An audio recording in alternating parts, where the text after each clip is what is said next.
मैंने अक्सर सोचा है कि अंतरिक्ष की विशाल खाली जगह में तैरने का अनुभव कैसा होता है जब आप केवल एक पतली जीवन रेखा से अपने अंतरिक्ष यान से जुड़े होते हैं। आप जानते हैं, अंतरिक्ष में चलना या ईवीए, जिन्हें हम इस व्यवसाय में ईवीए कहते हैं, केवल शानदार फोटो अवसरों से अधिक हैं। वे मानव साहस और बुद्धिमत्ता का प्रतीक हैं। रोमांचक है ना? यहाँ एक महत्वपूर्ण है, ये अंतरिक्ष यात्राएं हमारे अन्वेषण प्रयासों के लिए अत्यंत अहम रही हैं। उपग्रहों की मरम्मत, अंतर्राष्ट्रीय अंतरिक्ष स्टेशन के निर्माण तक ईवीए ने हमें यान की सीमाओं से आगे पहुंचने की अनुमति दी है। अगले कुछ मिनटों में हम अंतरिक्ष यात्राओं के प्रेरणादायक इतिहास की एक त्वरित यात्रा करने जा रहे हैं।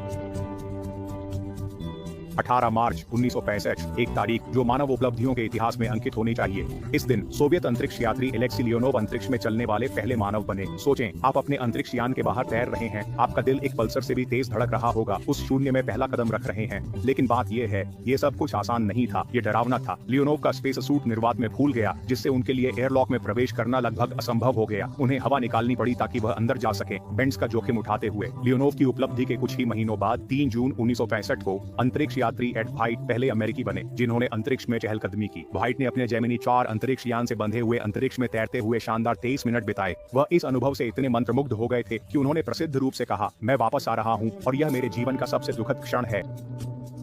अब चलिए आगे बढ़ते हैं 1966 की ओर। बज़ एल्ड्रिन जेमिनी 12 अंतरिक्ष यान के बाहर तैरते हुए अपना हाथ बढ़ाते हैं और शायद मानव इतिहास की सबसे शानदार सेल्फी लेते हैं। इस अंतरिक्ष चहलकदमी ने न्यूट्रल बॉयंसी ट्रेनिंग की अवधारणा भी पेश की, जो मूल रूप से पानी के नीचे अभ्यास सत्र थे जो अंतरिक्ष की भारहीनता का अनुकरण करते थे। 1964 की ओर तेजी से बढ़ते हैं और हमारे पास ब्रूस मैककैंडलेस बॉय हैं जो सचमुच स्पेस शटल चैलेंजर से खुद को अलग कर रहे हैं। कल्पना करें, जब सुरक्षा रेखा अनक्लिप की गई, तैर रहे थे MMU जेट पैक द्वारा संचालित।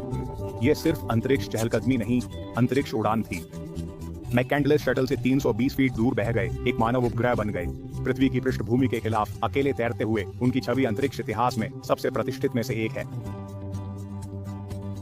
साल 1998 है, हम मानव इतिहास की सबसे महत्वाकांक्षी परियोजनाओं ISS असेंबली को देखने वाले हैं। अंतरिक्ष में कुछ बनाना ऐसा जैसे ओवन के दस्ताने पहनकर एक पुल में तैरते हुए IKEA फर्नीचर जोड़ने की कोशिश करना।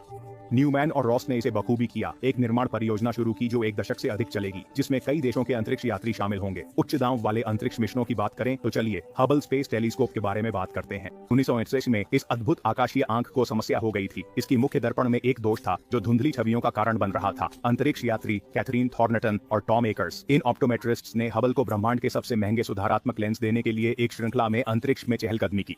मरम्मत मिशन सफल रहा, जिससे हबल को हमारे ब्रह्मांड की छवियों को कैद करने की अनुमति मिली। अब कमरे में हाथी यानी हेलमेट में पानी के बुलबुले पर बात करें। ISS के बाहर थे जब पानी उनकी गर्दन से हेलमेट में गया। जैसे ही पानी ने उनकी आंखों और कानों को ढक लिया, पारमितानों को अंधे होकर एयरलॉक तक वापस जाना पड़ा। अंतरिक्ष में यहाँ तक सबसे छोटी त्रुटि भी जल्दी से जीवन के लिए खतरा बन सकती है, लेकिन अंतरिक्ष में लगभग आपदाओं की बात यह है, वे अक्सर सुधार लाते हैं। अंतरिक्ष में चलने के एक नए युग में है। नासा के आर्टेमिस कार्यक्रम के लिए धन्यवाद। लक्ष्य क्या है? मानवों को चंद्रमा पर वापस लाना, उन्हें मंगल पर भेजना। लेकिन अब हम सिर्फ झंडे गाड़ने और चट्टाने नहीं इकट्ठा करेंगे, हम एक स्थायी उपस्थिति स्थापित करने, न EVA का एक नया स्तर। ये सूट अधिक लचीले, अधिक टिकाऊ होंगे और अत्याधुनिक तकनीक से लैस होंगे।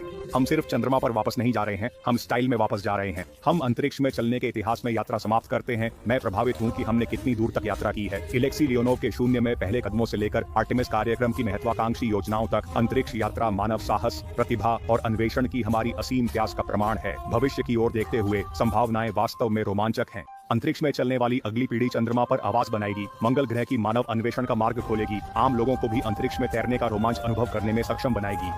अगली बार जब आप रात के आकाश की ओर देखें तो याद रखें कि मनुष्यों ने न केवल चंद्रमा पर कदम रखा है, बल्कि सितारों में नृत्य किया है, और यह अभी खत्म नहीं हुआ। अंतरिक्ष प्रेमियों, अभी और भी अच्छा आना बाकी है।